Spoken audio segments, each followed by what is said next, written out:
दुर्गा पूजा के बाद माँ भगवती के मूर्ति विसर्जन के एकटा विशेष महत्व होइत छै। आमतौर पर मूर्ति विसर्जन 2 सँ 4 घंटा में संपन्न भ जाइत अछि, लेकिन मिथिला के एकटा एहन जगह जतऽ मूर्ति विसर्जन में 36 घंटा से बेसी के समय लागल। आओ अपने सबके विस्तार से बताबी। ओइसे पहिने नमस्कार, हम छी बौआकार, अपने सब देख रहल छी मिथिला समाचार टीवी।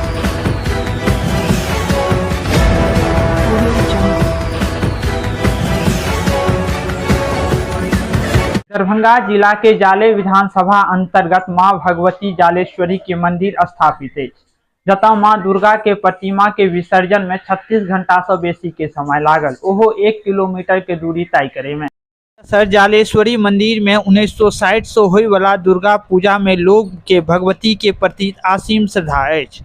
लोग के मानी तो आम तौर पर हर भक्त के मनोकामना पूरा होते है। यह वजह है जो उतर के लोग दुर्गा पूजा में बहुत धूमधाम से करे छथि। आ माँ दुर्गा के प्रतिमा के विसर्जन में सेहो बहुत उत्साह के साथ माँ दुर्गा के मूर्ति के विसर्जन करे छथि। भगवती के मूर्ति विसर्जन में हजारों के संख्या में लोग माँ दुर्गा के प्रतिमा के विसर्जन में भाग ले छथि, जैमे महिला सब सेहो खूब उत्साह से माँ भगवती के विसर्जन में लागल रही छथि। संगहि पूरा रास्ता में महिला सब माथ पर गरबा लेने रही छथि, जकरा माँ भगवती के रूप मानल जाइत अछि। माथ पर गरबा लऽ कऽ मिथिला के पारंपरिक झिझिया खेले जाइत छथि। लोग के भीड़ एतेक रहैत अछि जे माँ भगवती के विसर्जन में लगभग सैकड़ों लोग माँ भगवती के प्रतिमा के विसर्जन में भाग लैत छथि। दुर्गा के भक्ति में सब लीन रही छथि। ई समय कोना कऽ 24 घंटा से बेसी के वक्त बीत जाइत अछि से ककरो पता तक नहीं चलैत अछि।